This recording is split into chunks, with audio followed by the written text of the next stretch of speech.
Welcome back, everyone, to Achievement Hunting 101. This is level 395, which after my trip to Europe recently, I know that that's probably about level 350 something in Europe. So in Europe units, yeah, and the conversion rate. So that's that. I guess we'll eventually get to 4 on both. But anyhow, I'm joined by the two individuals that make up the old man panel, and that is Mr. Montoya and Mr. Freaky. How are you? I am doing great. It's been a fantastic week. Pretty easy. Springtime is upon us, which is fantastic for some. Those with allergies, not so much. Right on. Yep. Living in the great yellow state right now of North Carolina. Oh, yes. Yeah, if you're from the South, that is definitely a season where everything is just covered with the pollen. Oh, yeah. It's more green here, man. It's more like just this green stuff that just blows all over everything. But it's interesting. It's more yellow over there. Oh gosh, yeah. You leave your vehicle overnight, you go out, and it's just got this yellow dust all over it. Yeah, covered in the film of this yellow. Yeah. So, well, right now in Maryland, we're experiencing second winter, maybe even third winter. So it was I think 70 this morning when I woke up, and then the cold front came through, started raining, and now it's like 50, it's like 50, 20 degrees colder. Yeah, it was weird that happened. So I was out coaching a soccer game, and kind of the same thing happened. Then it started raining on top of that, so that was awesome, and everybody was freezing all of a sudden. We weren't ready for that, but we won, of course, since you asked. Oh, nice. Yeah. Well, we were all very curious. Thank you for clearing that up. What was the score? Yes, what was the score? It was actually a very hard-fought battle. We won 2-1, so that was it was a good team and pretty equal. And I don't know, it was a good battle. Unlike the game we had yesterday, we won 6-4, where my defense just completely did not show up. It was like a turnstile in the back, and we should have won that game by about 6-0, but it was awful. Yeah. Oh, isn't it 6-0 in soccer? Yeah. 6-0. Yep. 6-0, 6-0. Yeah. Clean sheet, all that good stuff. But nice. Anyway, so yeah, it's soccer season, and then next week, rinse and repeat. I got a game Tuesday, Wednesday, and Thursday.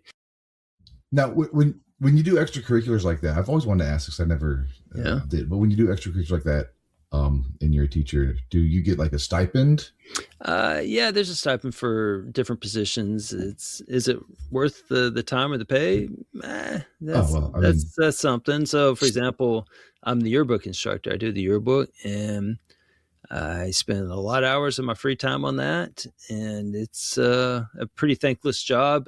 But at least I get the wonderful stipend of like $120.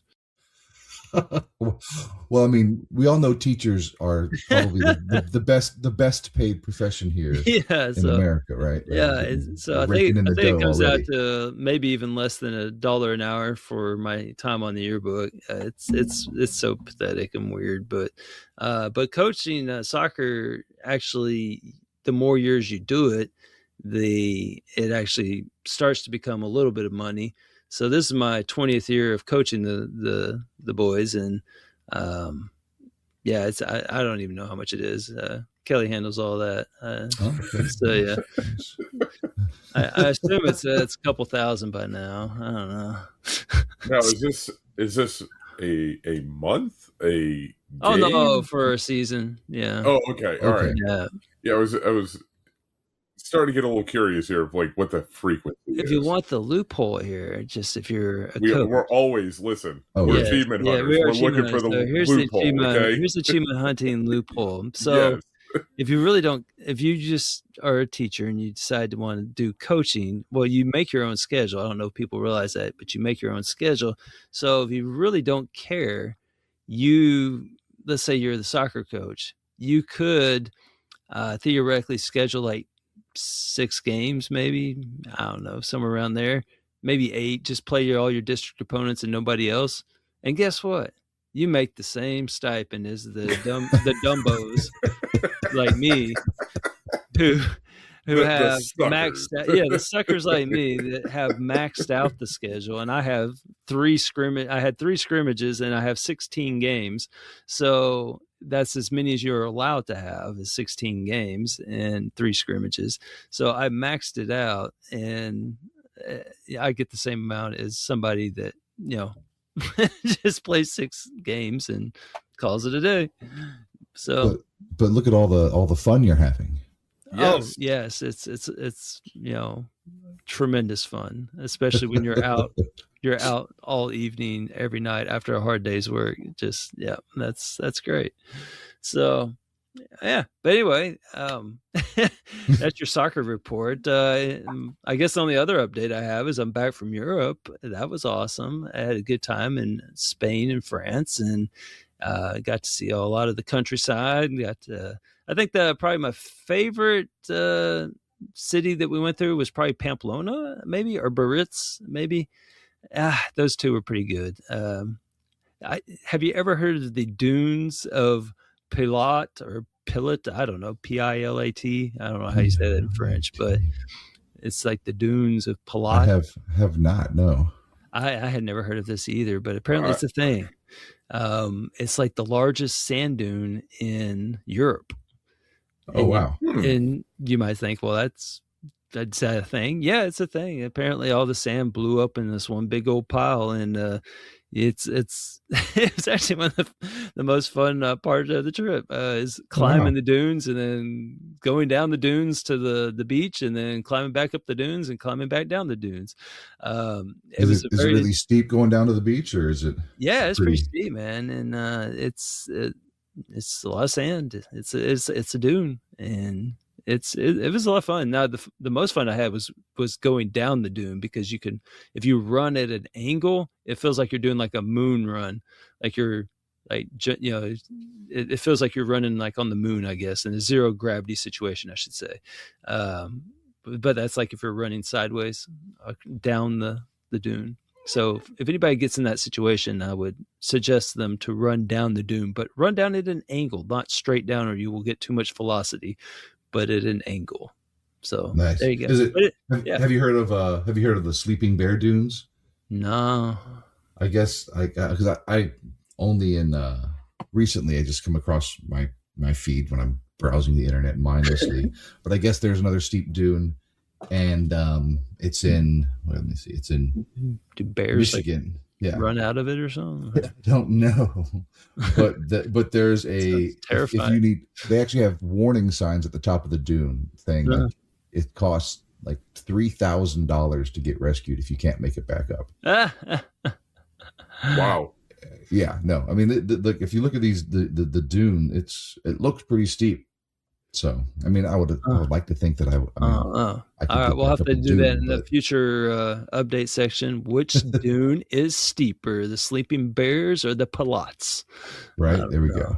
I don't know. When you said the Sleeping Bear dune, I just envisioned like something like I don't know, Tremors or something, like where there's like these bear caves that open up underneath you, and then all of a sudden you fall in on a sleeping bear or something. I don't know. Right. Were you guys as disappointed as I was when they named the monsters in Tremors? Was it graboids or grabloids? I thought they were sandworms. Grabloids, exactly. All right, they were. I thought they were sandworms also. Did they ever actually mention their name? I think in Tremors 2. Okay. I think they officially named them like graboids or grabloids or something like that. Okay. That is such a boring name. Like grabloids? Who thought of that? Like the 10-year-old daughter? Yeah. That's poor. Yeah. Sandworm's much cooler. So, yes, exactly. But I think that was taken by the actual Dune though. But I mean, can we not have more than one sandworm out there? I mean, you have. I don't know if it's trademarked. Maybe. I mean, to me, it's kind of like in the same vein of like vampire. Like you can have vampires. Right. I mean, if it's a big freaking worm in the sand, it's a sandworm.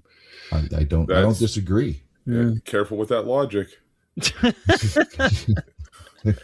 There you go, doing logic again. Yes.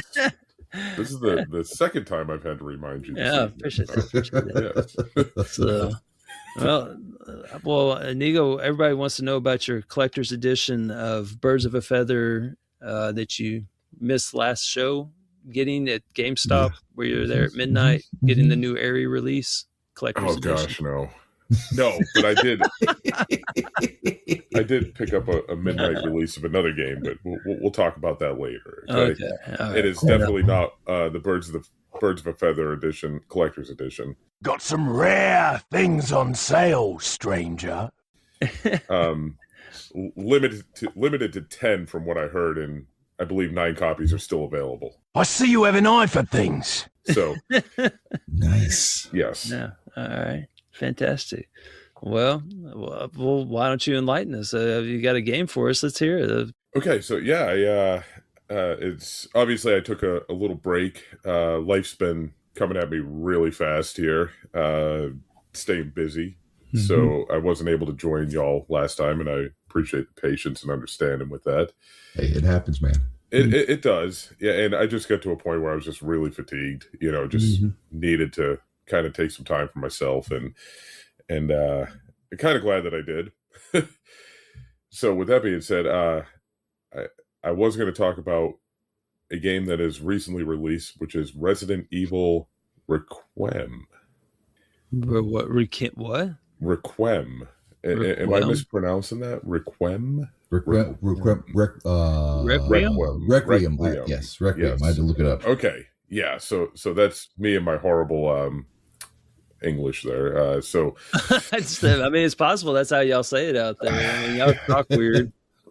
I mean, it's weird because I grew up in the Northeast United States and I live in the South, so I kind of have like this weird twisted accent, so to say.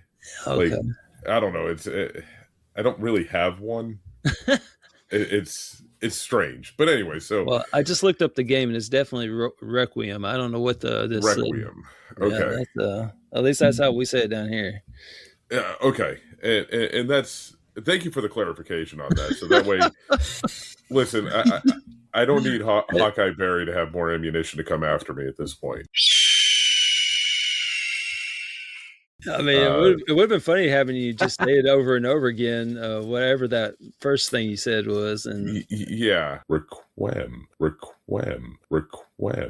then at the end say, oh, by the way. I'll say it again because I can be not very intelligent sometimes. Requiem. So I probably will say it again, okay? So just bear with me. Requiem. Yeah, so I dabbled in this, and for the astute that are in this group and listening to this podcast, and for the person that's going to jump up and say, "Hey, you haven't played this game because it's not on my tag." I have played this game. It was just not on the Xbox. Oh, okay. I have actually. No. I know. No. I have been playing it on the Switch, but there's a reason for that. Inigo the hero. I know. Hey. Ex Montoya. So what's the reason? Well, so the Switch is incredibly easy to play because I generally keep it on my nightstand. So it's real easy to just kind of like pick it up, play it for 30 minutes before you go to sleep, as you're kind of winding down for the day without, setting up in the game room. As you're winding down to play a horror. Yeah. And I found this out a couple of times. There was a couple of jump scares. So, and Lindsay got pretty upset at me, because I don't deal with horror very well to begin with. But I do enjoy the Resident Evil game. So with that being said, I'm a walking oxymoron. Okay. So yeah, it wasn't well thought out, Freaky. Okay. I'll give you that one. But it's convenience is what it is at this point. Because again, life's coming at me fast, and if I want to kind of squeak in some gaming, the Switch is a decent go-to. So I was like, all right, with everything that's going on right now, let me play it on that platform. Am I switching? Pun intended? No, I am not. It's just right now it's convenience. That's all it is. Busy at work, busy with life. Fantastic game. I will say this: it's they've done a good job of kind of going back to the real roots of Resident Evil, which I think is fantastic. Are they all the way there? No, but you could definitely tell there's shades of it incorporated. And I think they did a good job with that. So far, the story's been pretty good. No complaints with it. Visuals, fantastic. As Capcom usually does pretty good job with the Resident Evil games in their visuals. So again, like I said, not a bad game. And they did something kind of like really unique in this, is they present it in two different formats. So it's a first person and a third person. So one of the characters you play in first person and one of the characters you play in third person. And that probably sounds like a little daunting, but it does make sense with as you progress through the game, why they did that and what they're trying to accomplish with it. At least I felt that way. Some people may disagree with me, but again, like I said, I didn't have an issue with it, and I fully understand what they were seeking in doing that. And it changes things up a little bit, too, as you're going through the gameplay. And you are going to play the game a little bit different. Me, personally, it's a little bit... I felt it was a little bit scarier when you were playing in the first-person format, for sure. The scares were, I think, they got me a little bit more. Those were the ones that got me. Nice. Now, I have done my homework on the achievement list, okay? I have done that. Wait, did you get all the stickers? I did not.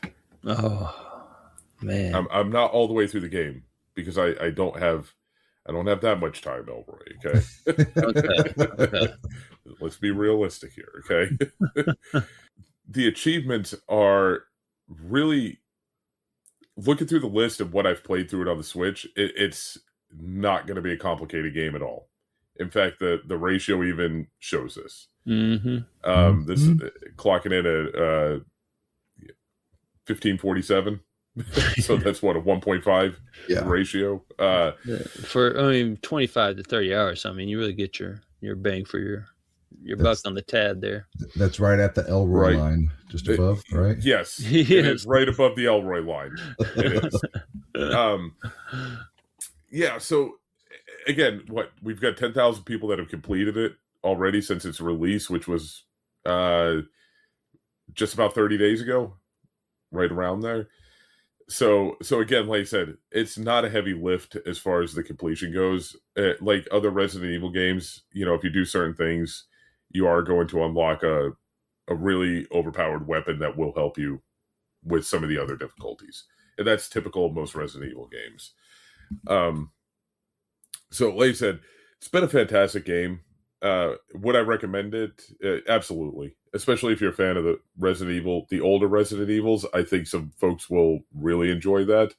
Yeah, I just saw the use an ink ribbon to save at a typewriter achievement. Like that's like straight out. Okay, of it. I'm so glad you mentioned that. That was my first question I was going to give him. Was that's how I remember saving it. Yes. I haven't played a Resident Evil game in a month of Sundays, and how do they save now?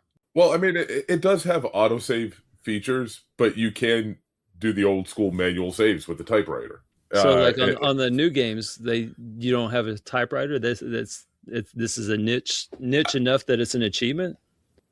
I haven't seen the typewriter in a Resident Evil game. Now I didn't play the last one. That was what was that, Village? I think that got released before this. I'm not up with my Resident Evil lore. I want to say the most recent one I played was Resident Evil 6, and they did not have the typewriter in that. So the typewriter has been, by what my experience has been, missing for some time. Mm-hmm. Yeah, I wouldn't know how to save my game. I mean,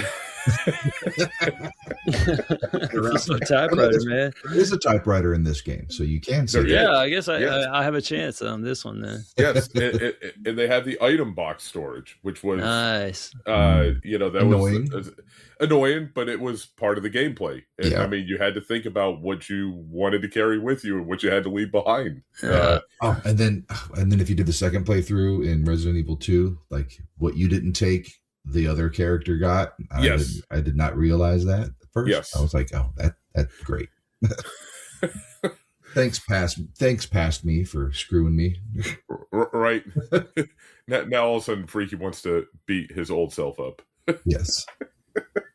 Now, since we're talking about the recipe of getting back to the basics, do they have the guy that's, what are you buying? What are you selling? No, because that was the if I remember correctly, he was first introduced in Resident Evil 4. A wise choice, mate. Oh man, they need to bring him back. Thank you.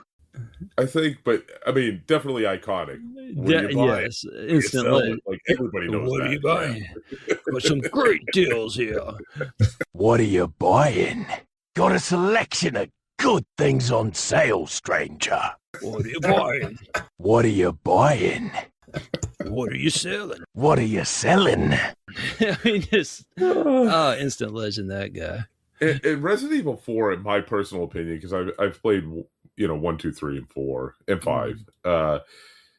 4 is kind of where it started to definitely change. Mm-hmm. It started to become a very, I think, different game right around Resident Evil 4. And that's just my own personal opinion, of course. Now, again, some people may disagree with me, but again, it's but iconic. What are you buying? What are you selling? What are you buying? What are you selling? Got some great deals here.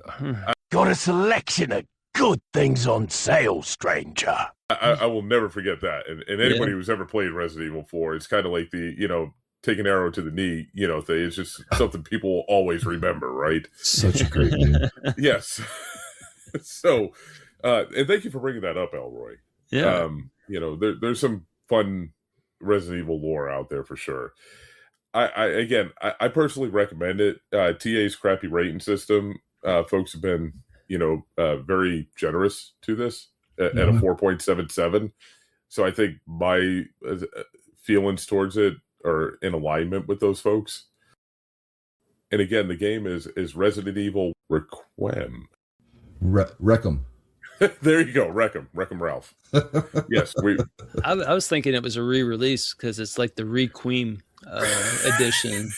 So I didn't see a dash in there. Oh, you're right. Yeah, you're right. Yeah. So that. Okay, never mind then. Requiem. Am I saying this right now? Like Requiem for a Dream. Okay. Requiem. I mean, this game's interesting and all, but the more we talk about it, the more I want to just talk about the guy that's what you buying, what you selling. So I looked him up. Right?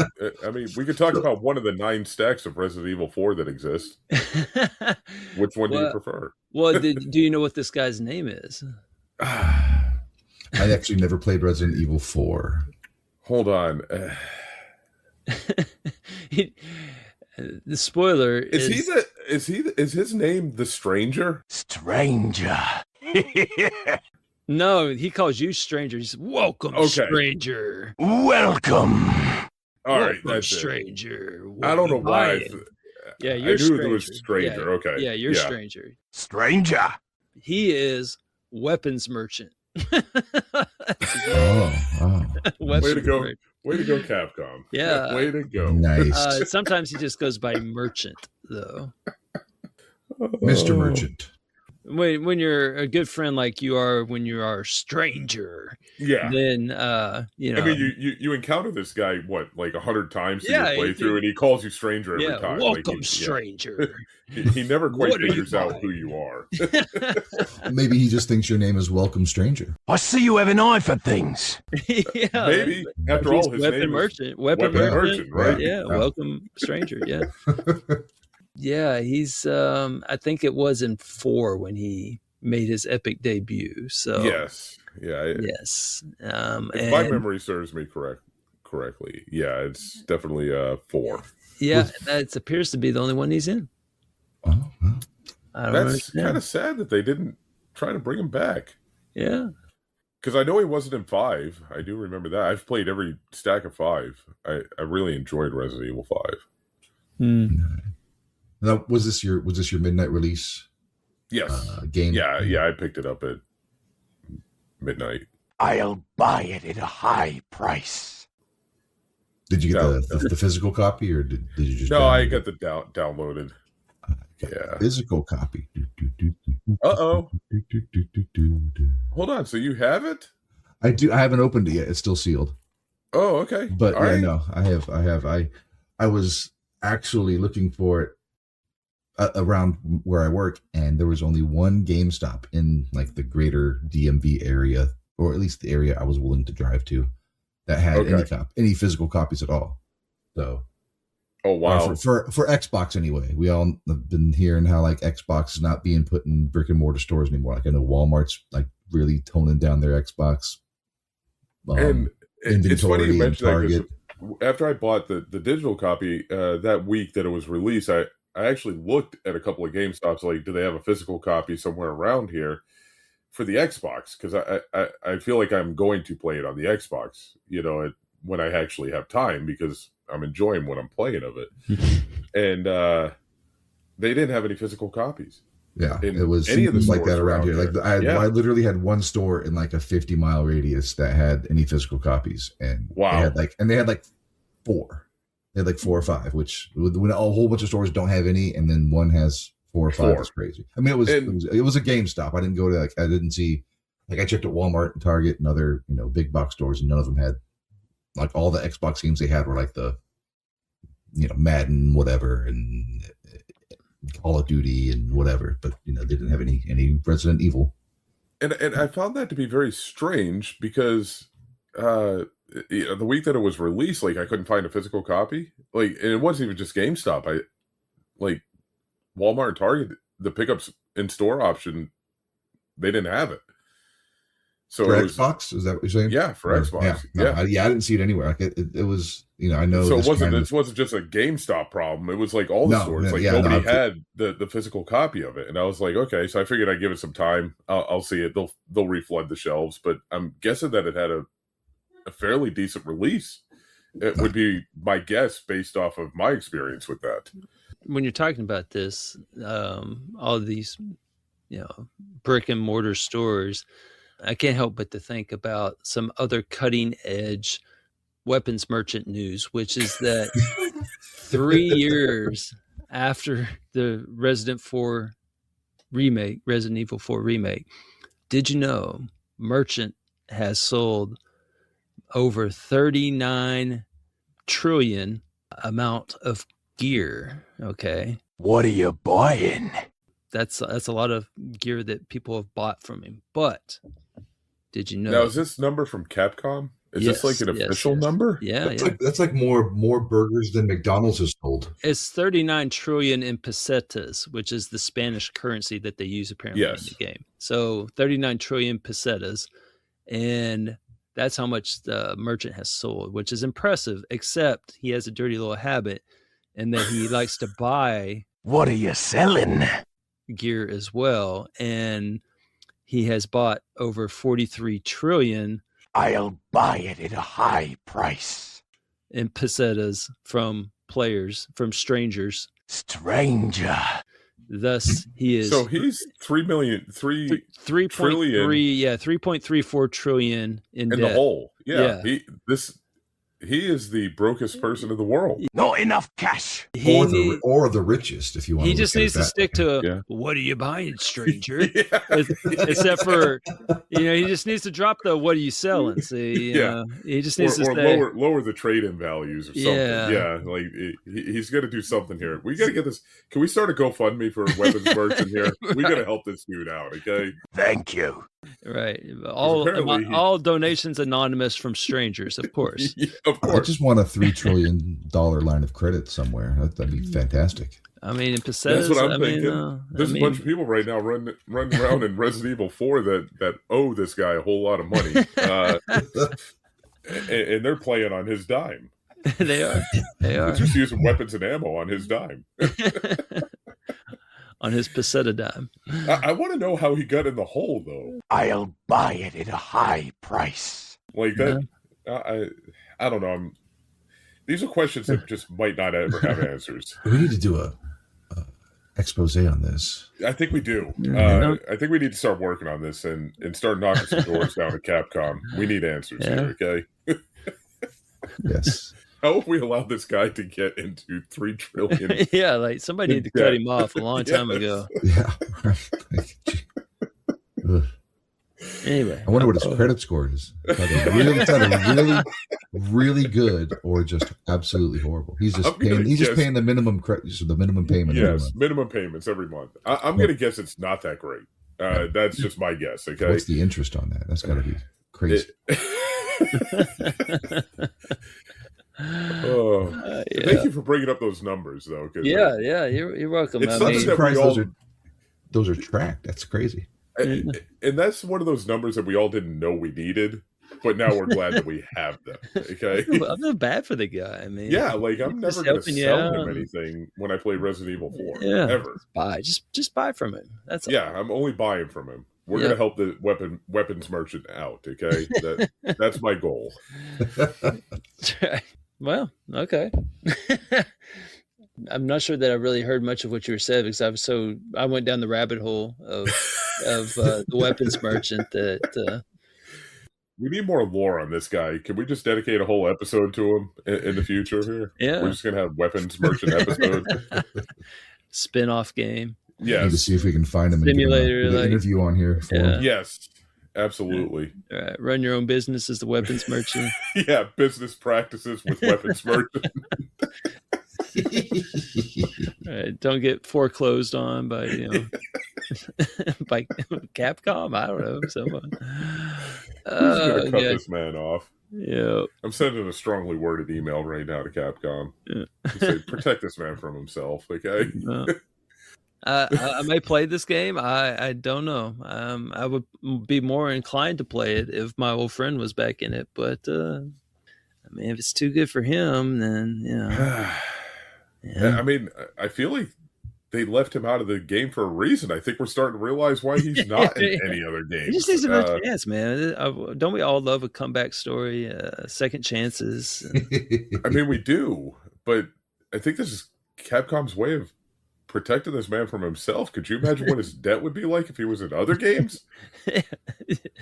Jeez. Oh, man. He'd be spread thin all over the place. He'd probably be about 30 trillion in debt right now. Yeah, those pesetas, man. They said they add up. They do. Compounded pesetas. Wait. What's the conversion rate on that? Is that really just like? Oh gosh, 10,000 USD. This rabbit hole just got deeper. Oh boy, we have opened up a real can of worms here, right? Yeah, this is. Do I need to dump all my Bitcoin into pesetas? Oh my gosh. Okay. It's not as bad as you think because $1 is worth about 144 pesetas. Okay, so you just moved that decimal over twice. Let's just see what. So he's only about $2 trillion in debt. Let's see. Let's see. That's 3 million. That's 3 billion. Carry the one. That's 3. 2 hours later. And for those that can't see this, Freaky does have a dry erase board out right now, writing all this stuff down. Oh man! Yeah. Wait. Gosh, see, that's million. 8 hours later. That's trillion. Yeah. Wait. I think I went too far. None of us are math majors here. Yeah. So I think trillion would be so million is 6 zeros, billion is 9 zeros, trillion. Oh, I forgot about billions.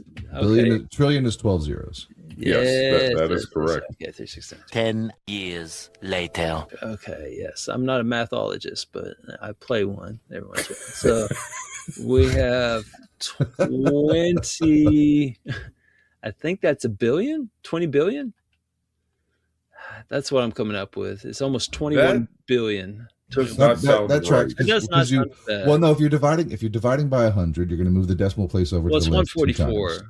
Yeah, 144. So 1.5. Yeah. So you're going to move that decimal place over twice. So 3 trillion, then it'd be 300 billion, then it'd be 30 billion, and then you take the half. So that's about right. That sounds mathy. Yep. I'm sure Ex-Povos will. Yep, 21 billion in debt. Yeah, that sounds a lot better than 3 trillion pesetas. Yeah. Oh yeah. Yeah, for sure. This guy's still got a problem. I mean, 20 billion. But it's much more manageable. Much more manageable. Yeah. Who wouldn't want to be $20 billion in debt?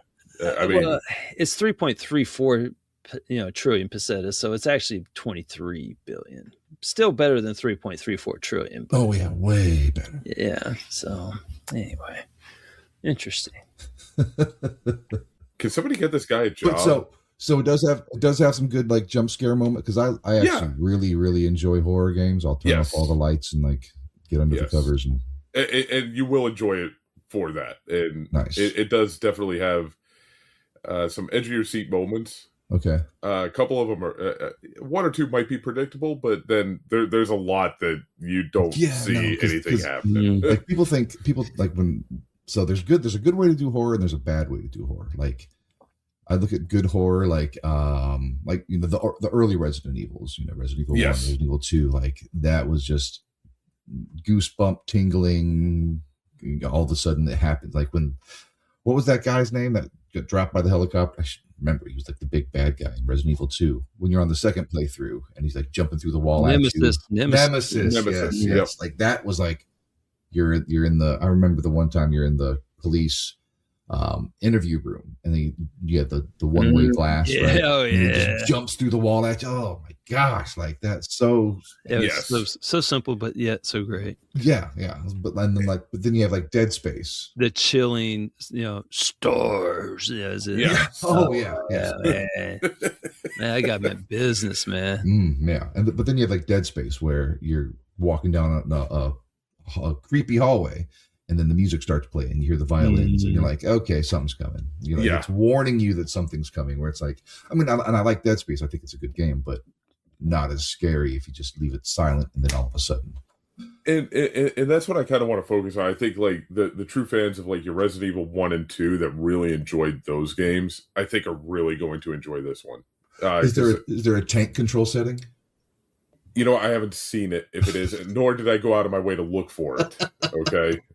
For full disclosure there, I did not really go out of my way looking for it. Of course, sometimes I do struggle with the Switch, for those that have played the Switch, because your buttons are inverted. Yes. Your ABXY are the exact opposite of the Xbox. I never understood. I don't know why. Like, because it makes no sense to me. It doesn't, because if you keep it universal, you're going to get more people to adapt it, right? Or adopt it, excuse me, is the word I'm looking for. Like, be more willing to play it because the transition's easy. So that's the downside of the Switch. So I didn't really look for the controls because I was already kind of battling, some stuff mentally with the ABXYs. So again, like I said, I didn't look to see if there was a tank control setting on it. I would argue another downside of playing on the Switch is that you are playing on the Switch and you're not playing for achievements, which is what this podcast is But I digress. There are achievements on the Switch. I am stickers, right? You get some stickers. You can play Minecraft on the Switch and get achievements for it. That's true. That's true. I think Ori and the Blind Forest has it too, right? Yes. Yeah. There's only like 2 or 3 games, and I think Ori's the other one, and I'm trying to think if there's a third one. I think that's it, man. I think that might be it. That might be it. Yeah. So again, I do recommend it as a game for anybody that is looking to play. And this is one of those rare moments where I actually played something very new, something that just released. This does not happen very often in my world. So again, I'll enjoy it. Nice. And hopefully everybody else who plays it does as well. So would you agree with the 4.77 stars? Yes. Okay. Yeah. I'm in alignment with that. Nice. I'll probably get to it in a couple of years. Yeah. Coming to Freaky's living room in 2030, folks. Yes. I will wait for the update. Yeah. all the DLCs released. I'll be ready to play it. Everyone likes a good horror. What else you got for us, Freaky? Did you go down the horror route? I did not. Well, no, I did not. Not this week. I finished up Mini Shoot Adventures. I'm not going to talk about that. Bruce went into that. You were right. You were right that he would. Yeah. The previous episode, I was listening, and he said he would it just dropped and he had downloaded it and he had it on Steam. So I held off on it. I mean, I haven't finished the game yet. I did beat it on like the original mode, not the hard mode. So I do have 4 more achievements to kind of go in there and mop up. And I am probably going to turn on the accessibility, so I'll be invincible. But, I played through it the first time, not turning that on, so I did it legit, I guess you could say. But the game I took most of my time the past 2 weeks here, I had to play a precursor to it, actually. But I had to play this. It's a very challenging puzzle game, and it is called Installing Call of Duty Modern Warfare. Now, I don't know if either of you have tried to install Call of Duty Modern Warfare, but I'm sure you probably know the answer for me. Yeah, I'm going to say no. Yeah, and I wouldn't have played this game, but I had a couple achievements in my RTDL, so I'm trying to, not get the full combo completion, but just, use that to kind of guide what I play. And I was like, okay, the first achievement is, from Call of Duty. And then there was a second one in there on my list. So I was like, yeah, okay, I'll play Call of Duty. And it's the new Modern Warfare, not the old school Xbox 360 Modern Warfare. It's the new remastered one that came out in 2019. So the Requiem version? Requiem. Yeah, the Requiem version. So, and I mean, apparently I had a couple of achievements already unlocked, so I thought I had purchased this, but I hadn't. So I guess apparently it was on Game Pass previously. So you always love that. That's always great, right? Yeah. So I go to download it, and I search, Call of Duty Modern Warfare. Download. Okay, so I install it. And it's like a crazy, 500 gigabyte download. So I'm letting it download and playing other games. It finally downloads pretty fast. I'm like, okay, cool. So I go in there to play it.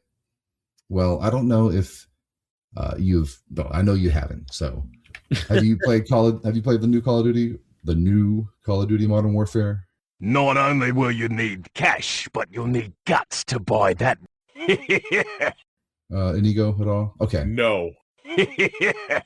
So when you download it, it's like a hub for like Call of Duty, Warzone, which is their battle royale, and then Call of Duty Modern Warfare. So their battle royale is free. You can download that and play it, and that's free. I assume. I didn't play it, but the Modern Warfare side is the paid game. So I go, I'm like, oh, well, I guess I didn't buy it. So I go to buy it. And it's full price, $60. I'm like, So I had some points to trade in. So I get a gift card and buy it full price. And I go to download it. And it's not just click and download the game. I go into the actual game. The left side is the Warzone, the right side is the Modern Warfare. Click on the Modern Warfare side. And then it has like a menu choice, download the game. I'm like, okay, I'll download it from inside the game. That's should be pretty streamlined. Well, it's not. I hit the button and it does nothing. It's like purchase the game, and then it has like ampersand after it. And I'm like, is that some kind of glitch? Because you sometimes you see a broken link or whatever. I press it, does nothing. So I'm like, okay, let me actually go to the storefront in the Xbox and buy it. So I go to the storefront and I purchase it, and then I download it. And there are, just for Modern Warfare, there are 1, 2, 3, 4, 5, 6, 7, I think 8 packs to buy it just for the Modern Warfare side. Is that part of the 500 gigabytes? Well, let's see. I was definitely exaggerating on the 500 gigabytes. Because I just thought you should know that the 500 gigabytes would translate into 72,000 peseta gigabytes. Well, yeah, no, that's all the 500 doesn't sound so bad, right? Yeah, I'll take the 500 any day. But there's all these different packs. So you have the campaign and special ops pack. You have the Modern Warfare multiplayer pack. You have the Modern Warfare data pack, the campaign pack 1, the campaign pack 2. The multiplayer pack and the special ops pack 1. I'm like, Jesus. I'm like, just download them all. So I download them all, waiting for them all to install. And when you download something on your PC, right? It asks you where you want to download it. Download to my C drive, my D drive, whatever. Well, I downloaded it on my Series S. So I have the internal memory. I have like the little memory card, the 2 terabyte that comes with it, which I think would be like 3.4 trillion petabytes on the 2 terabyte card. And then I have like an external hard drive. That's like another 2 terabytes. Well, it puts some of the packs on the external hard drive, some on the internal, and I think maybe some on the 2 terabyte Seagate. I don't know. So they're all downloaded. I go to launch the game, and it says, please download this pack. And I'm like, what the actual is going on here? And then it tells me, okay, go into your, press the start button, go into your manage games and downloads, go and download the pack. And I go in and all of them are downloaded. I'm like, what the? So I move them all from where they are. I don't even know which memory card they're on. So I move them all to where they are to the internal hard drive. Moves them all over there. I go to restart the game. Now, at least I can play the campaign. I can't play multiplayer or the Spec Ops pack, but I can play the campaign, which is what I want. So I'm like, F it. I'm going to play the campaign and let's go. So after playing that very, very difficult puzzle game, I finally got to play the first-person shooter, Call of Duty Modern Warfare. So, and I played through that, and the very first achievement on my RTDL list was to beat the campaign. So that is the lowest. Well, out of the achievements I didn't have, that was the lowest ratio achievement in the game. So it's. Did your save progress, move over? It did actually. It did. Okay. But I had missed a couple achievements. A couple of achievements in the first. I think I had played through like the 3rd or 4th level. I had missed a couple of achievements in the first level or two, so I just went back and started on Recruit and just played. I just blasted through the whole game, followed the walkthrough. There's a couple. I think I have 4 more achievements left in the game. One of them is to beat it on Veteran or higher. There's Veteran, and then there's Realism, which I'm not going to play it on Realism. I don't care to play it on Realism. I don't care to play it through on Veteran. But being this close to the completion, I might go through and play it again. It won't be anytime soon. But I did play through the whole game. I finally got all but 4 of the achievements in Modern Warfare. And nope, I remember playing the first Modern Warfare on the 360 and having a blast with my friends, playing online, and had a good time. I don't know. Maybe it's just growing and playing different games. It's fine. It is what it is. It's a first-person shooter. You're running around. You're fighting Russians. You're fighting terrorists. You're whatever, and it doesn't really do anything for me anymore. I know they put them out they're on Black Ops 7, I think, and Battlefield 6. So I mean, they just don't really do it for me anymore. I mean, I would have fun if I had some groups to play it with or some friends to play it with. I'd hop on and play it with them, but. Just playing through the game, it's like, okay, insert generic Russian terrorist here, insert generic Middle Eastern terrorist here, and play the game. So, and I have a very similar sentiment. Like I used to enjoy playing it. Like you said, I had a blast playing Modern Warfare, 2 back on the 360. Yeah.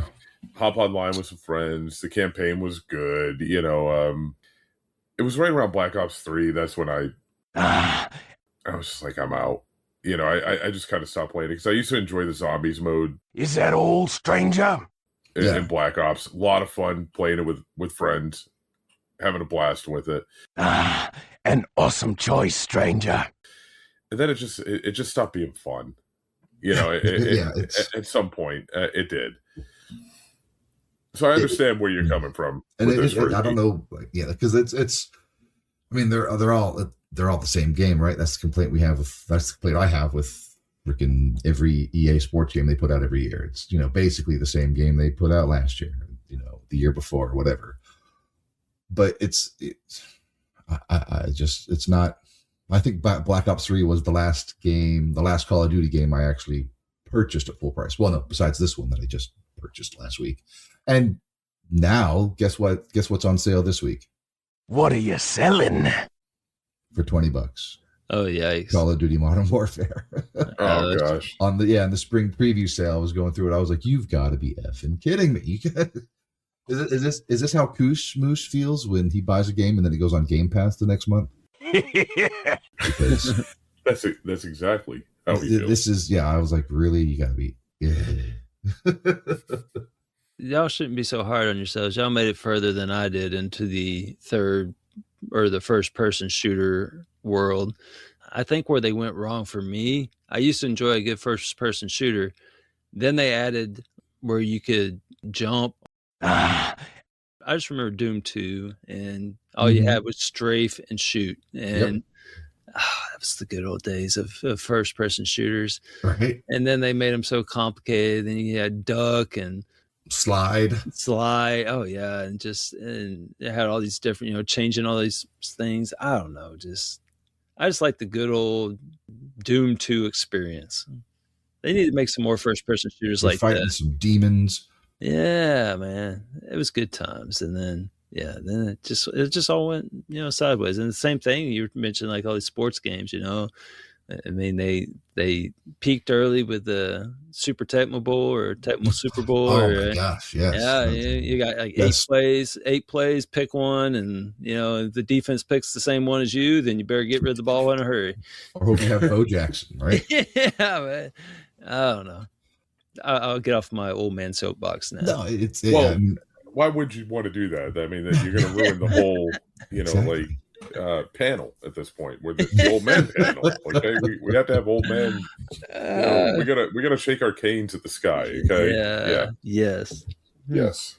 So like I played through Call of Duty, and if you're familiar with any of the old Call of Duties, you have Captain Price. He's one of the main characters, and then there's an entourage of B tier side characters who you actually play as. I don't think you actually play as Captain Price ever. But at the end of this one, he does a nod to the original Call of Duty. He wants to have a special ops team to go in and do, I assume, to proceed with the next game's story. And they mentioned some characters from the old Call of Duty Modern Warfare, Soap, and some other cats that were on that game.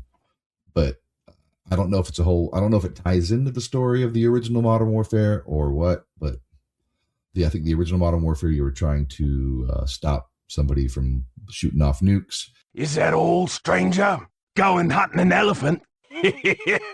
This one, you're trying to stop them from shooting off poison gas. You'll need guts to buy that weapon. So, man, they really extended to push themselves on that story there.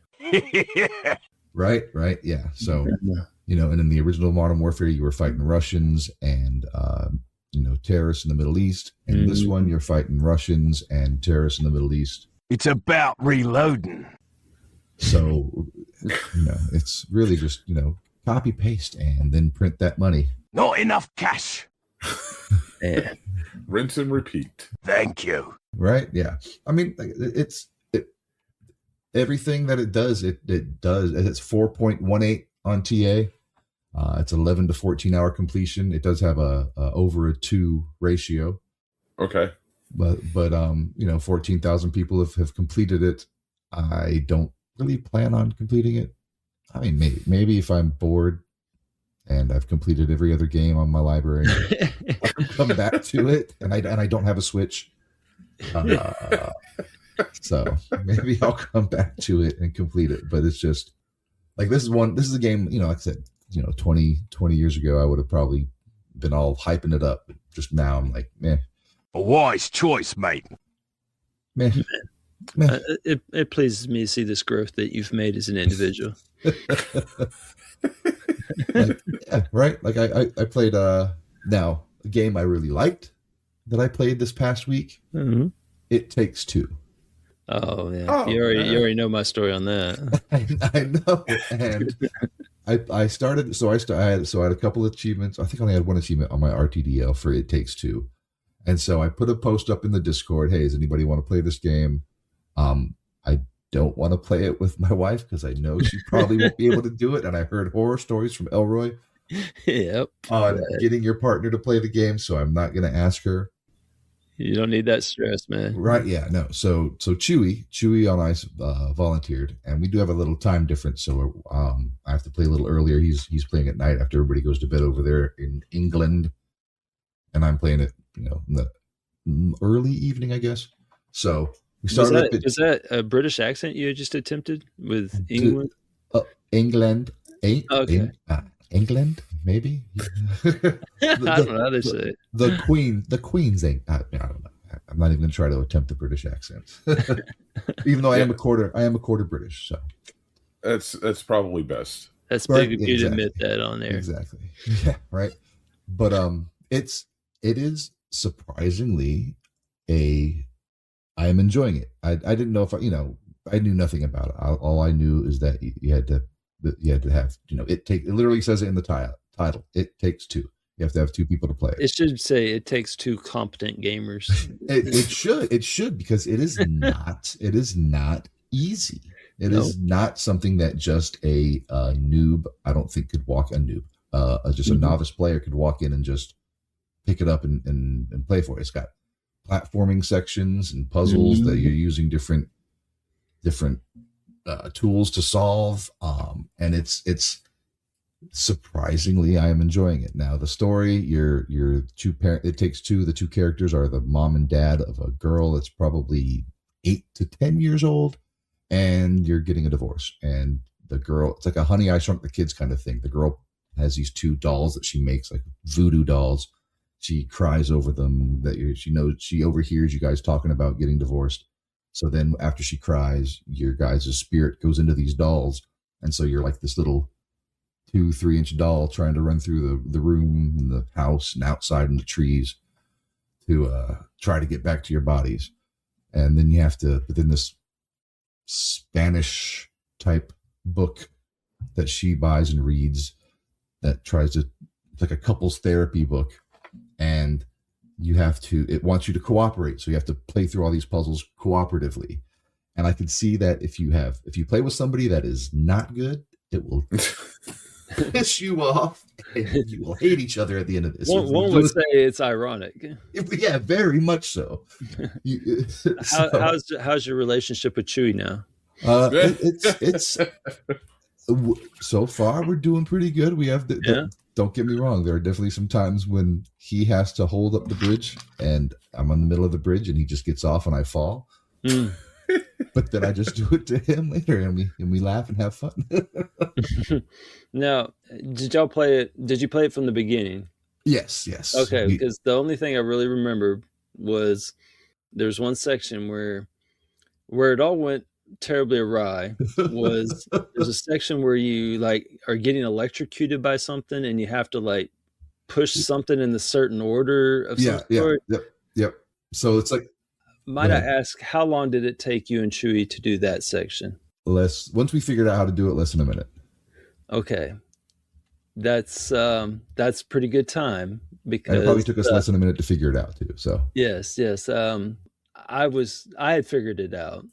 And then the order to execute it, that was at least a 20-minute process.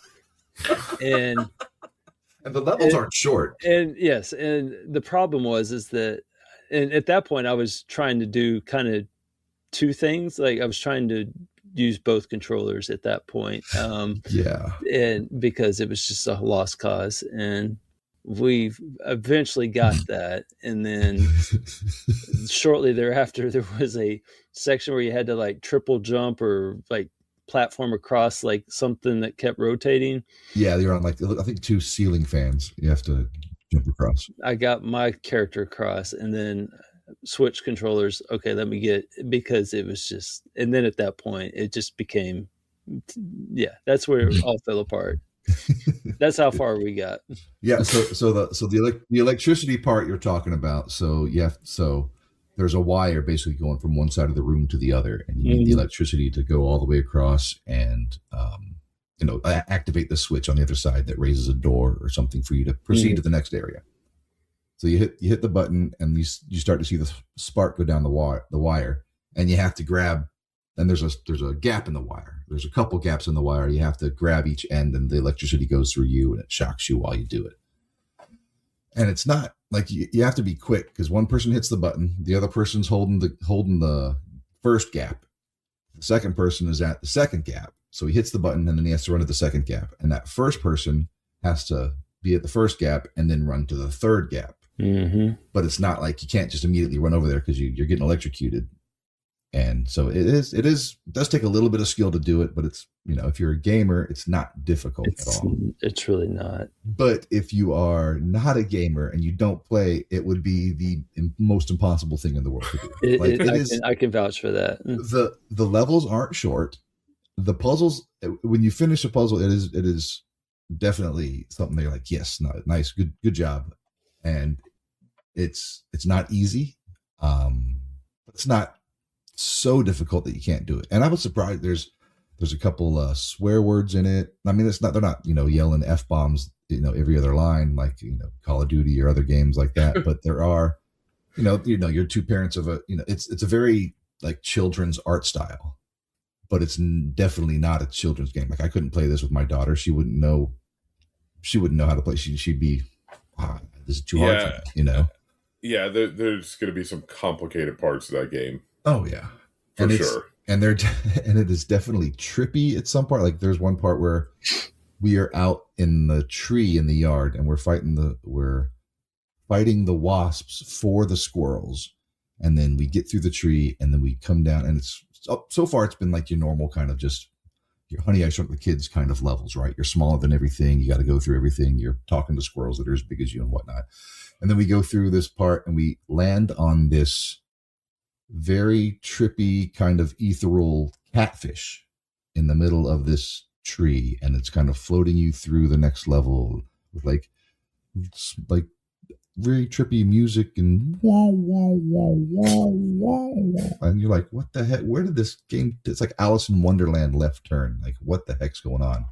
I mean, it's fun. It's good, but it's like, wow. And then like the last level you go into this kaleidoscope. And I don't know if you guys remember the old school cardboard kaleidoscopes. That's like what you're literally on in the game. And it definitely hurts your brain a little bit sometimes doing the puzzles because you're on a kaleidoscope trying to figure out the puzzles. But yeah, no, I have 8. I've unlocked 8 achievements in the game. We plan on finishing that up. But yeah, it is definitely it's fun, challenging. I recommend it if you have somebody to play with that is skilled, not your partner in crime, or unless your partner in crime is skilled. Well, yeah, then fully proceed. Yeah, for sure. But I know my wife's not. She draws the 2D games. That's about it. I'm going to make a recommendation. If you need a partner, I would strongly encourage hiring the weapons merchant. What you need that for? This man does. You can pay him. He will be more than happy to collect your money from you. What are you buying? To help towards his debt. Thank you. Okay. Yes. He is for hire. Word on the street is he is for hire. Okay. But just don't sell him anything. What are you selling? Yeah. No. Don't sell. He doesn't have his. Do not take money from the man. Okay. No. I'll buy it at a high price. If you use them in the game, though, you would have to change the name of the game to It Takes 288.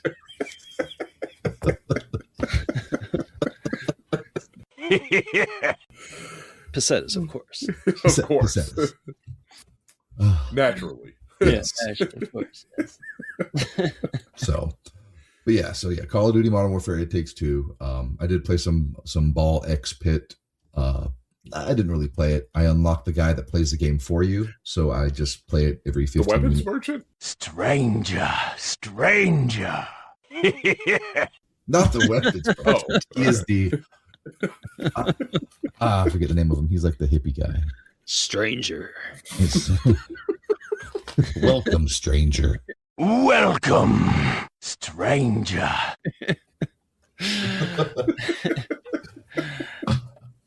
So yeah, no, I had a very and my streak is still going. Hey, look at you, man. I think I'm at 80 some odd days now. Well, we actually had the we had to rebuild your streak the last time I was on the show, right? That was the last time I was on the show? Yeah. Oh, yeah, we did. So what had happened was, we'll jump in the hot tub time machine here.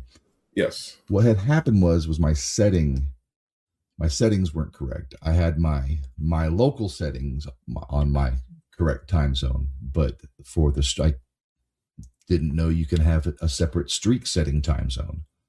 And my streak setting time zone was set for Rich's time zone over there in England, Greenwich Mean Time, I believe. So you were running on Chewy's time. Yeah, I was running on Chewy's time. So those achievements I had unlocked right around midnight, they were all technically on the same day over there. So I changed it to Eastern time and rebuilt my streak, and it correctly rebuilt it. And I am currently on let me look it up, on an 80, I'm gonna say 83 day streak maybe.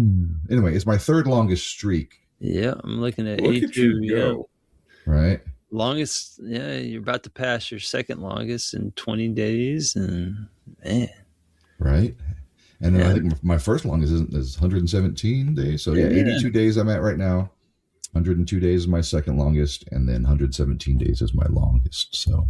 Are you going to try to have your streak have more achievements in it by the time you hit 117? Or are you going to? No, I don't need to hit 603 achievements. No.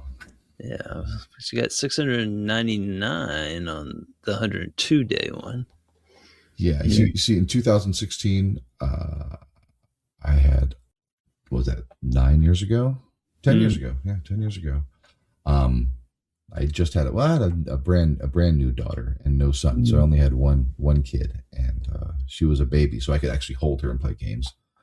It was a lot easier than now, and actually, because my son will run around now, and I have to run after him, or play with him in Roblox, which is fine. I don't mind doing that.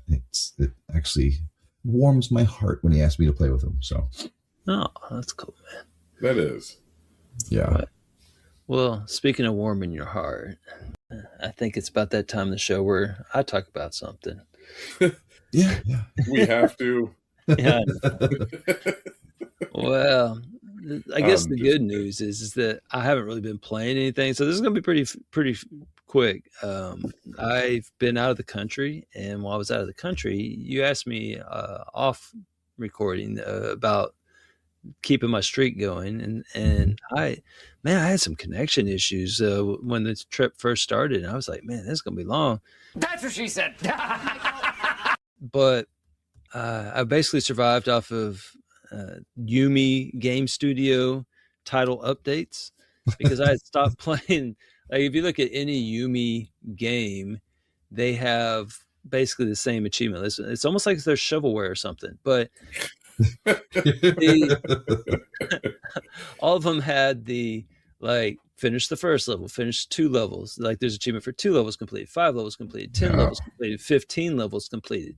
And then once you get past 15, and then also the first title updates, like 3, 4, 6, 7, 8, and then they always do the second title updates, number 9, 11, 12, 13, 14. So you're going to play every stage eventually and get an achievement for it. So where they most left off was at 15. So when I was in that competition, trying to get the most number of achievements, I would play like every game in their series all the way up to stage 15, because that's where the title update stopped at that time. Well, since then, of course, they have since released all the levels 16 through 21 title updates. And so I used the 16 through 21 title updates of Bouncy Bread. Fantastic name. Yeah. Hold on a second here. Yeah. This is a real game? Oh, yeah. Yeah. Bouncy Bread, man. It's classic. Instant classic. Like, you're some bread and you bounce like it. Well, there's some people that would argue that you bounce, but you don't really bounce. You just kind of jump, but you don't have any legs, so it looks like you're bouncing. So it's really like, I don't know. It's a whole thing. People are on both sides of it, and if you have some spare time, you can weigh in which way you think. But in the picture okay. Since you asked, now you look at the art for the game. He has legs, right? Yeah, but sure does. When they made the game, it's just a loaf of bread. It's flat on the bottom. There ain't no red sneakers on that bread, and it appear I could see where you could think that it bounces, but I mean you have to push. You have to jump to get anywhere. But anyway, so I did 16 through 21 on that, and then I ran out, and then I did bear escape mission. Yeah, it's this bear and he's trying to escape. Nice. And so I did level 16 through 21 on that one as well. And then I moved on to breaking bricks, which, as you might imagine, is a breakout clone, but love that game. Yeah. And so none are as classic as Bouncy Bread, of course. But now, in case you're curious, Inigo, since this is kind of captured your interest here, there is actually a Bouncy Chicken as well. In case you wanted to bounce some more. I don't know. I still feel like there's a bunch of. I feel like this is all being made up right now. I have to verify this. Well, I mean, the Bouncy Chicken does have legs for sure. Which came first, the bread or the chicken, right? The Bouncy bread or the Bouncy Chicken? Bouncy Chicken is East Asia soft. It came out in 2024. So wait, can we say that? Is that racist? Hold on. Are you trying to wrap your brain around this, Nigo? I am, and this is taking me. And so, different than our previous recordings, we're on the exact opposite right now. So we are now recording at it is past 11 p.m. Many of us worked today, and by work, wake up at 4 a.m. or had soccer games. And coach after a full day, Yes, so my brain isn't exactly as crisp as it is when we record early in the morning. So I'm having a tough time. So I pulled up Bouncy Chicken here. So this is indeed, for those that are questioning it, much like I was questioning this. This is a real thing. It does exist. I believe Bouncy Chicken over Bouncy Bread. At least chicken can move. I mean. Yeah, I can see the Bouncy Chicken, like that could be a real thing, but bread. Yeah, bouncy. I don't know that bounce is really the word for the bread, because like if it's bread that's kind of you can kind of squeeze it a little bit. I don't think bounce is the word you don't say, wow, it has a lot of bounce to it. You would say, it's kind of cushy. I don't know. Soft, that bread has some bounce to it. He needs some milk. So apparently these are two different publishers and developers, and they both felt like they had to make bouncy games.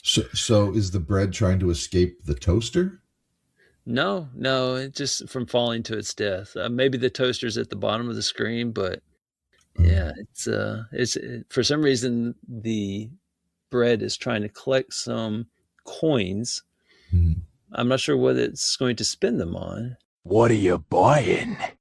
But it collects coins and jumps from platform to platform until they all disappear, and then jumps into a magical blue portal to end the stage.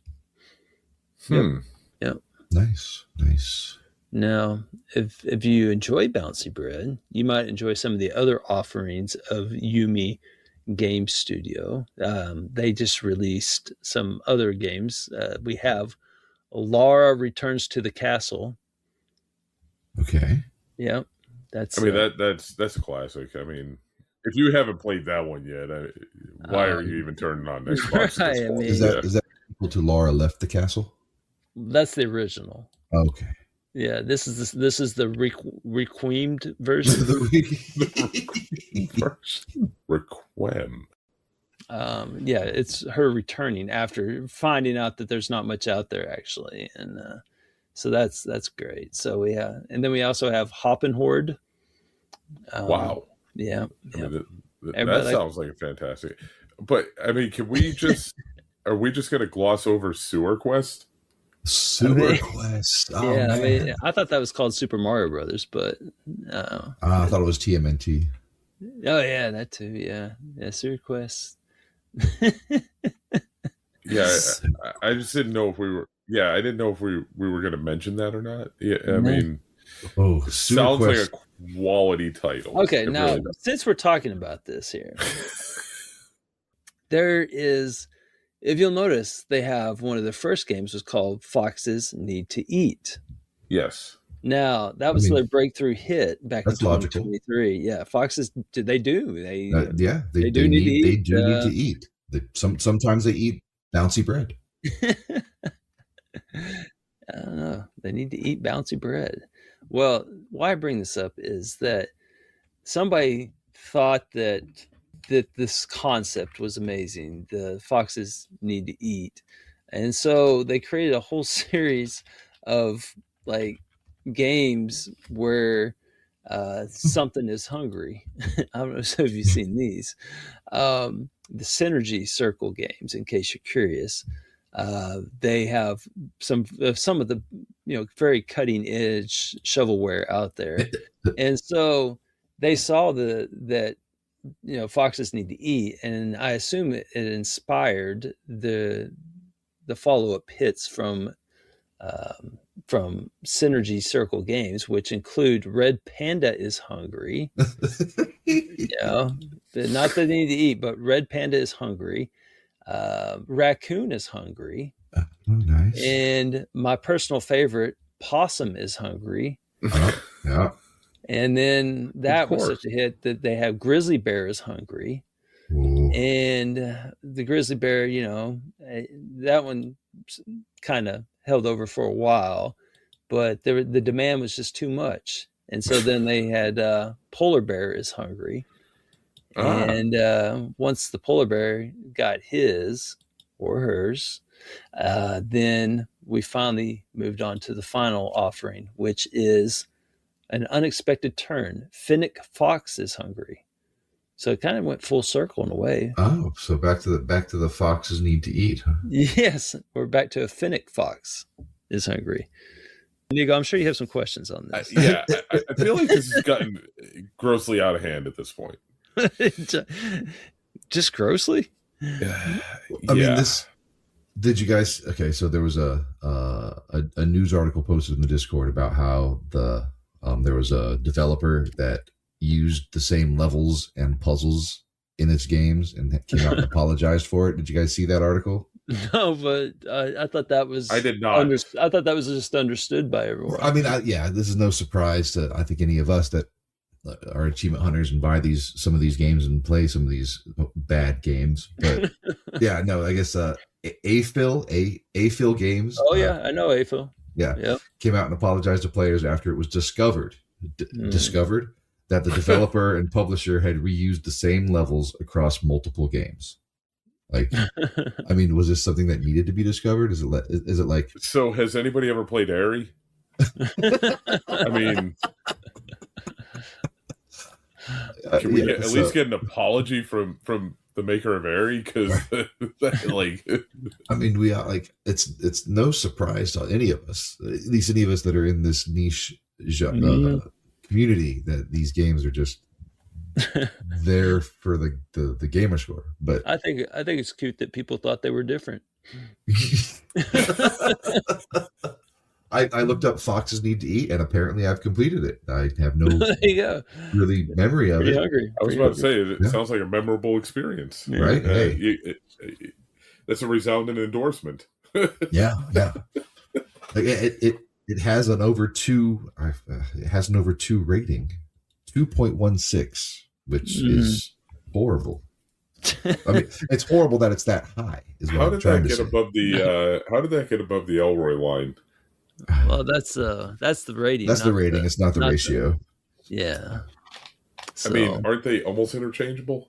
I don't think it has a 2 ratio unless it just drops some new title updates. But all right, so I bring this up because not this, but these games. I bring these up because my streak hung in the balance because I couldn't log into Xbox because it just wouldn't log me in. I don't know. Oh, wow. So I was short on time, and I resorted to playing some on my phone. I had saved some achievements in case of emergencies, such as this, which was the Microsoft Sudoku. Nice. Yeah, so I played some Microsoft Sudoku on my phone and got a couple of achievements, one per day that I was having issues.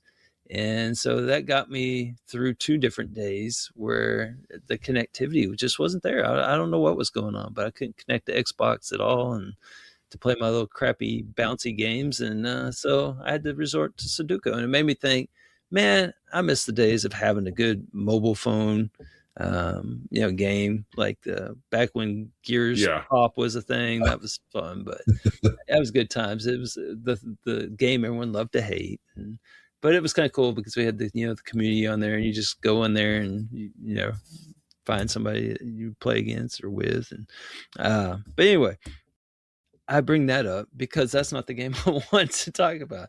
The game I was going to talk about is Scott Pilgrim EX. I finally got to play that a little bit more. I had a day off. I had a day to recoup from my trip, and so I've spent the bulk of the morning playing that, and it's a really good game. I actually like it. It's kind of reminds me of River City Girls. It kind of has that same setup where the map's all connected, and it's like you have to go fetch quests, different things, and it's really a smaller game than that, but it's really an enjoyable little experience. And I think it's rocking a 4 right now on the crappy TA rating system, and I know it's early, but it's an enjoyable little game. I know it's steep with the $29 price tag, but I've really enjoyed it, and I'm still playing it through it. I haven't beaten the game yet because I'm trying to maximize this first playthrough, because you have to play through it at least 7 times to see the ending for all the different characters. But there's a speedrun achievement for beating it in under 90 minutes. So it's very doable. It's not like very taxing on that. But I'm using my first playthrough to kind of get all the like cumulative ones. Like there's an achievement for owning all the different things, like owning all the badges, having everything that you buy in the shops. It's own all accessories, the walk-in closet achievement. There's like several of those, and I'm also trying to do the 1 CC achievement for clearing the game without getting knocked out. Okay, I thought that was going to be really challenging, but it's not, because you can play it on super easy difficulty. Like that's the name of the difficulty, super easy. Nice. And it's just a nice little playthrough. You don't have to really stress about it, and everything dies really quick, and you actually feel like you're really good at beat 'em ups. And I mean, I'm sure this game would be a much different experience if you played it on a more challenging difficulty, but I mean, who's going to do that? There's no achievement difficulty achievements on there. There you go. Yeah, you just play through 7 times on super easy and call it a day. At our age, we just need to get through it and on to the next. Yeah, that's it. Exactly. So I'm about a third of the way through the achievements on this game. I've got 330 gamer scores. So 11 of the 30 achievements. So I'm right at about a third, and I plan on finishing it, and I've enjoyed it along the way. So it's been a nice little break, and I would suggest this game to anybody that's a fan of like that style of beat 'em up, the River City Girls, I'm trying to think of some others kind of similar. I mean, obviously the original Scott Pilgrim game, that's what this is, a successor of, but I think it's better than that one. I don't know. Once it goes on sale, definitely pick it up. Nice. I mean, if you're just a beat 'em up junkie like me, then you'll probably be willing to pay the $29. Looks like 326 people have shelled out the $29 for it. So, including myself. There you go. Yeah. Anyway, so Scott Pilgrim EX. So I don't know. Nice. I don't know what does EX stand for in the title. Is that extreme? Is that you know that's actually a really good question. I don't even know what that means. Yeah, that's one I've always kind of wondered because a lot of games use that, right? Yeah. And I mean DX would be deluxe, right? So I assume it's deluxe. I don't know what EX stands for. Extreme's the only thing I can think of. Yeah. Also, I was gonna say when we were talking about merchant, with the stranger, welcome stranger, stranger,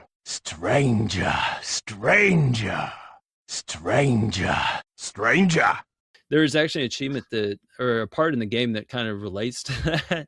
In Scott Pilgrim EX, it actually kind of references that wonderful individual, and there's an achievement called Shady Business. And it's for discovering a hidden shop, and there was something in it that I think when you first go in, it says like "Welcome, Stranger" or something like that. It referenced it somehow. I can't remember exactly how it was, but that's why that was actually on the top of my mind. It was like, oh yeah, and then you mentioned Resident Evil. I was like, oh yeah, it all came together for me. So, if nothing else, it keeps the legend alive. Nice. So, yeah. I thought for sure Inigo would pipe in with what EX stood for by now. Yeah, I have it here. So, this source is very old. It's very dated. Okay. Oh boy. So is this panel? What's that? So is this panel? Right. Because we do have a theme we need to uphold around here. Okay. Yeah. So, and again, the source may be somewhat questionable and suspect. All right. So this person is it weapons merchant? No, it is not Weapon Merchant's GoFundMe page. Okay. It is somebody on y'all remember the site GameFAQs, correct? Oh yeah. Yes. So I found a forum over there from 17 years ago. Where yes, somebody says EX stands for extra, SP is special, SX is secret extra, DX is deluxe.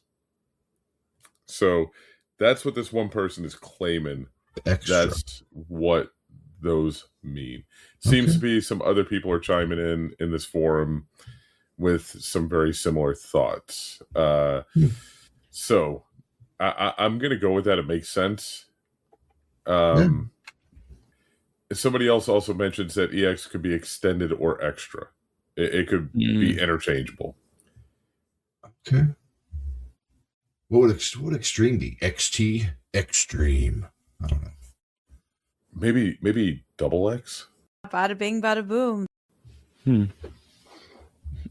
No. Double X is something else entirely. Grindy. No, that would be triple X. Grindy. Okay. So can you name any other games that have EX on it on the Xbox? Oh my gosh. There's a lot of those shovelware games love to include that. Do they though? I believe so. So I'm looking. Are there any? I don't know. I found two so far.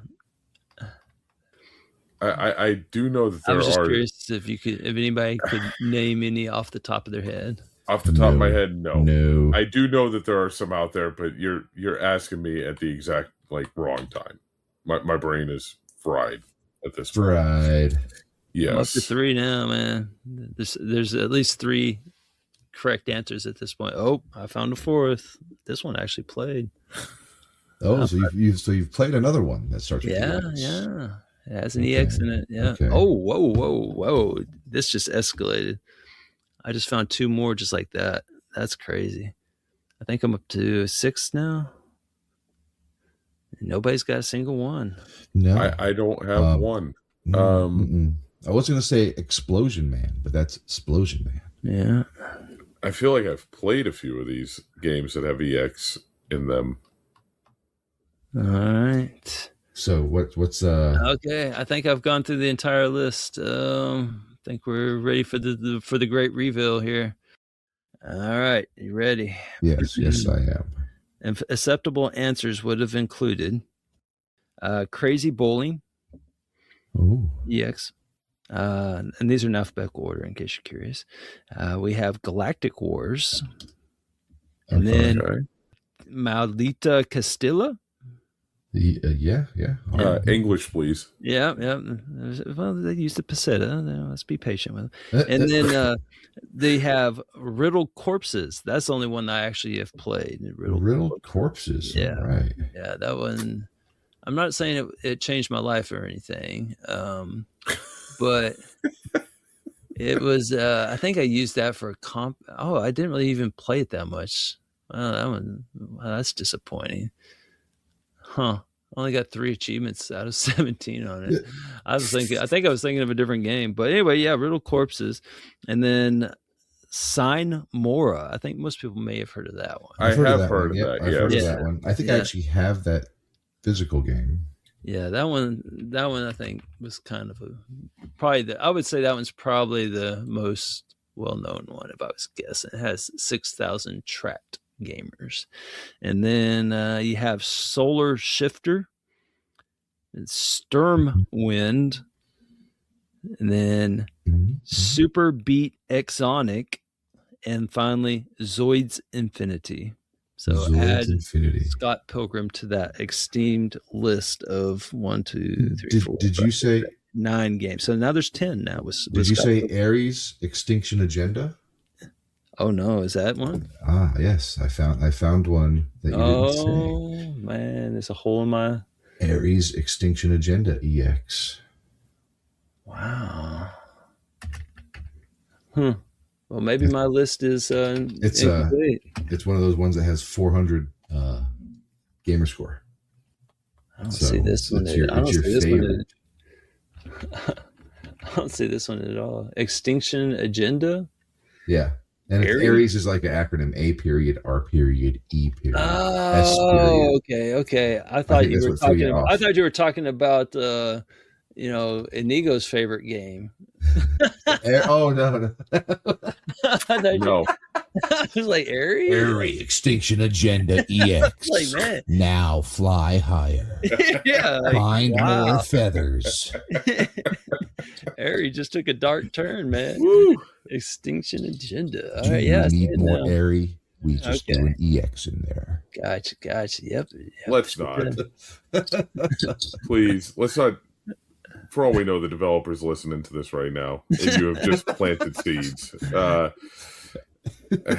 Collection game. Extreme. Collection game coming soon. And got the weapon merchant in Aery. I don't even think the weapon merchant will be enough to draw me into another Aery game. A wise choice, mate. Ever. Welcome, stranger. Birds like talking. Got any feathers? A choice of an avid gun collector. What are you flying? Oh my gosh. Well, speaking of flying, how about some milestones? Yeah, I did any milestones for us.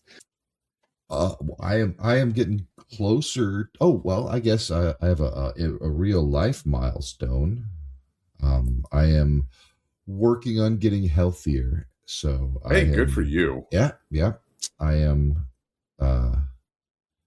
So I'm basically I'm not working out yet. I'm just watching what I eat and doing more natural foods, making my dinners instead of getting like prepackaged garbage and fast food. So I'm making a lot of chicken breast and a lot of salads. Breakfast is a lot of eggs and bacon. Yep. But basically just counting my calories, and I am down. I started it when I started tracking. I was at 242 pounds. I am now down to 233, so almost 10 pounds. Good for you. And I started. That's huge. Yeah, I started March 15th, so that's what today's the 27th. So in just over 10 days, 12 days, I've lost 9 pounds. That's amazing. Good for you, Freaky. So that's a real life milestone, I guess I could say. So I'm coming up on 800,000 gamer score, but nice. I still have about 6,000 to go. So we'll talk about that later. How's Inigo doing on his? I am still 70 achievements shy Oh, and wow, we are now through the first quarter of 2026. Okay. So I'm inching ever so closer. I'm predicting probably Q3. I'll hit this goal. Okay, at my current rate. My milestone is that I just now discovered a new developer who just came out with a 4th game. And have you I'm sorry, you're anticipating what Inigo's going to say. Oh my goodness. Have you heard of a publisher called Kimulators Films? Am I the only person that didn't know about this? Kimulators Films? Yes. Let me just read you the titles of their 4 games. And, oh boy, here we go. Buckle up, everybody. All right. So their first one, I guess, was their normal one. It's called Totally Normal Journey, this interactive musical. So that was the normal-ish one. And now their follow-up was I'm in Love with Your Dead Grandmother. That was their second one. Hold on.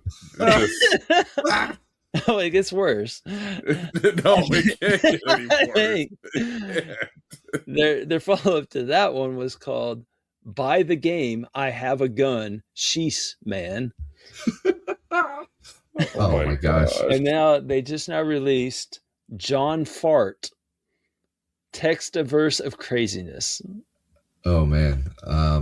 Hold on. Are these actual video games on the Xbox? And I'm all for some good tomfoolery, but this really just... I think I'm going to have to buy these and try them. I'm totally intrigued. Pull it up. Just look at the Kimulator Films. Just type in John Fart. And that's John Fart. Yeah. John Fart. Textiverse of Crazyness. Yeah. Oh, man.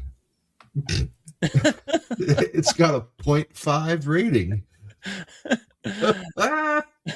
So, what is this? The first achievement, the concept or the achievement art. The first achievement is this story doesn't make any sense. Yeah, I like the achievement. This is awful for watching a training video. Oh my gosh. Yeah. Okay, now hold on. Oh geez. Listen, I'm going to tell everybody to kind of proceed with caution when floating around on TA here, because whoa, the picture on the I just saw that picture. That is I don't know which one. Just go to Kimulator Films page, and then on TA the main banner. Yeah, I wasn't a fan of that. This is... Yeah, wake up and see that in the morning. Yeah. Oof. No, okay. I since we were, knee deep in this here, I have to ask Inigo, which one of these 4 games would you be most inclined to play?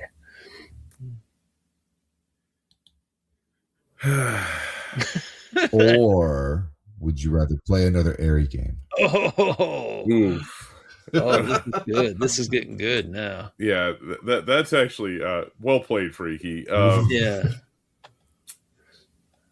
I am turned off by everything that I'm seeing right now in Kimulators film. I thought about buying them just based on the titles, but no. Yeah, I think I'm gonna have to go with another Aery game.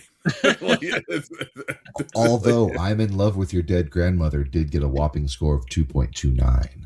That's surprising. Because the picture for Totally Normal Journey, the interactive musical, appears to be an alien and a guy with their tongues entangled with one another. And this guy is I'm going to guess that this person is who is pictured on all these cover arts. Yeah. Is the actual developer, and I guess he's very proud of himself. I really don't want to give this guy $1. Yeah, I don't. He has a very punchable face. Yes, he really does. Yeah, so I think I'm in with another Aery game at this point. Yeah, I think I'll join you. Yeah. Okay. This is a classic example of just because you can doesn't mean you should. Oh my gosh. That's fair. That's fair. Yes. We can do some Discord shout outs and brag camp. Yeah, let's wash this away real quick. Yeah. We need some good stuff going on in our life right now. So give us some good stuff, Freaky. So a Heizo finished TCG Card Shop Simulator. I've heard a lot about this game. A lot of people are playing it. Yeah. Okay. Can I ask a question here? Yeah, go ahead. For a noob like myself, what is TCG? Trading card game like Pokemon, Magic the Gathering. Okay. All right. That helps me out. I've seen the acronym float around and okay. Yeah, so it's trading card game. So that'd be Trading Card Game Simulator. Heizo finished that one. Okay. Our friend Triple Triad got back to Shadow of the Tomb Raider and completed that. Nice. Isrit completed Gems of War. Oh, again. Wow. Hey, good for you, Ezra. Hey, way to remain dedicated to the cause there. They how often do they release new DLC with achievements or title updates? I guess they are because they're free. Yeah, I started Gems of War and I kind of want to get back into it, but I have no idea where I would even be in that. I'm so far behind on the updates. Dante Richter completed Skate. Period. I figure if there's punctuation in the title, they want you to say it, right? I think that's accurate. And then the most recent one, Sarge Cassidy completed A World of Keflings. So there's a blast from the past, right? Oh, what? Yeah, that's a pretty good game there. That is a blast from the past. No, and that's another one. Kind of that would be a mindless game to fall asleep to if it was on your Switch. Yes, not Resident Evil Requiem. Yeah, no, the Requiem. Requiem. I'm just going to pronounce it every way possible. Yeah, at this point. Not a good game to go to sleep to. No. Do not recommend. No. Well, I think we tied the shout outs and the brag camp milestones. I think we covered it. I think we salvaged it. We stuck the landing, I believe. We did. Yes. It was a very roundabout way, and we covered some definite ground there. But I think we did. And we've been all over the place here. Yeah, we've gone from what are you buying to what are you selling, all during this episode, right? And everything in between. Yeah. And what we're not buying is John Fart Textiverse. Yeah, we are not buying Cumulator Films games. Okay. Yes. No. Yes. I wouldn't even feel comfortable selling these games. I don't know. The peseta is right. Yeah. I'm gonna put one away. I'll buy one and then put it up as a giveaway in Discord. Oh, I like that. Right? What about a patron giveaway? Man, someone's gonna put do you think someone is actually now if they win? If they put their name in the raffle, they have to put it on their tag. Oh man, yes, that would have to be the. That'd have to be the compliment. Yeah. I like this. I like that. I'm not entering that drawing. That would be funny if nobody enters it. Yes, that would actually be kind of funny. Nobody wants any part of it. Oh, well, I think before we all fall asleep, we should probably wrap this thing up. So fall asleep. I just had a 32-ounce cold brew. Dang, dude. Ooh, I maybe got about. Since this is the old man panel, we're about to hit midnight on a Friday night. This is a pumpkin. Yeah, I'm stepping into some very dangerous territory right now. Your whole weekend's going to be shot now. Yes. You don't know Jack achievement. I think you don't know Jack achievement has a couple of achievements that you can only get on a Friday or Saturday night. It's like I think you're right. Yeah. Yeah, it's like playing a game. I forget what the name of the achievement is, but yeah, you have to play on a Friday night or a Saturday night. Okay. Yeah. Now the funny thing is that Freaky hasn't got an achievement yet today. Then... Nope. I already did. Don't try to scare that with me. I already did. He has 4 minutes. Yeah, 4 minutes to get done. I don't know if that's possible these days, but that is like 4,000 Pacheco minutes. So plenty of time. Shoot. Well, gentlemen, thanks for finding time on a busy Friday night, and I appreciate y'all as always. Yes, always a pleasure. Always a pleasure. Class dismissed. Peace.